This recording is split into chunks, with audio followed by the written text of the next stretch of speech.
பூவுக்குள் ஒளிந்திருக்கும் கனி கூட்டம் அதிசயம்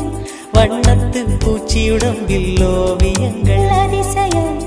துளை செல்லும் காற்று மெல்லிசையாதல் அதிசயம் குருநாதன் இல்லாத குயில் பாட்டு அதிசயம் அதிசயமே அசந்து போகும் நீ எந்த அதிசயம்